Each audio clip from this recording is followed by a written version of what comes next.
નમસ્કાર ખેડૂત મિત્રો, ખેડૂત સેવા ભાવતાલ યુટ્યુબ ચેનલમાં સ્વાગત છે। તારીખ 19/7/2024 ના સવારના મહત્વના હવામાન સમાચાર ચેનલમાં હોય તો ચેનલને સબસ્ક્રાઇબ કરવાનું ભૂલતા નહીં। તો હવામાન વિભાગે આગાહી કરતા જણાવ્યું છે કે હવામાન વિભાગે વરસાદને લઈને આગાહી કરી છે। તો આજે 9 જિલ્લાઓમાં રેડ એલર્ટ જારી કરવામાં આવી રહ્યું છે। તો હવામાન વિભાગે આગાહી કરતા જણાવ્યું છે તો 9 જિલ્લાઓમાં રેડ એલર્ટ જાહેર કરવામાં આવી રહ્યું છે। વરસાદને લઈને મોટી આગાહી કરતા જણાવી રહ્યા છે।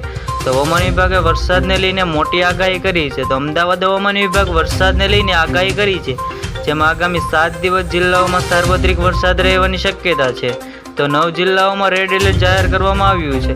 તો 10 જિલ્લાઓમાં ઓરેન્જ એલર્ટ, 5 જિલ્લાઓમાં યલો એલર્ટ જાહેર કરવામાં આવ્યું છે। તો આ સાથે માછીમારોને દરિયો ન ખેડવાની સૂચના પણ આપવામાં આવી રહી છે।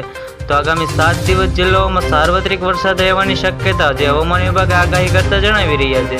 તો હવામાન વિભાગ આગાહી અનુસાર આજે દ્વારકા, જૂનાગઢ, પોરબંદર તથા ગીર સોમનાથ, અમરેલી, સુરત, નવસારી, વલસાડ, દમણ તથા દાદરાનગર હવેલીમાં રેડ એલર્ટ આપવામાં આવી રહ્યું છે। તો હવામાન વિભાગે આગાહી કરતા જણાવી રહ્યા છે તથા દ્વારકા, જૂનાગઢ, પોરબંદર, ગીર સોમનાથ, અમરેલી, સુરત, નવસારી, વલસાડ જેવા વિસ્તારોમાં રેડ એલર્ટ આપવામાં આવી રહ્યું છે। તો હવામાન વિભાગે આગાહી કરતા જણાવી રહ્યા છે। તો આ સિવાય વિસ્તારોમાં અનુસાર આજે રાજકોટ, જામનગર, ભાવનગર, કચ્છ, સુરત, નવસારી, ભરૂચ, તાપી, ડાંગ, ભાવનગર ઓરેન્જ એલર્ટ આપવામાં આવી રહ્યું છે।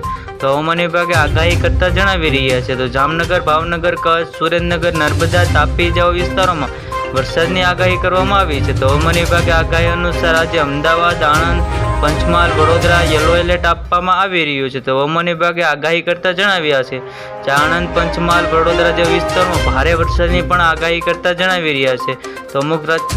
તો આવી જ રીતે ખેડૂત મિત્રો ફરી મળ્યા, જોતા રહો ખેડૂત સેવા ભાવતાલ યુટ્યુબ ચેનલ।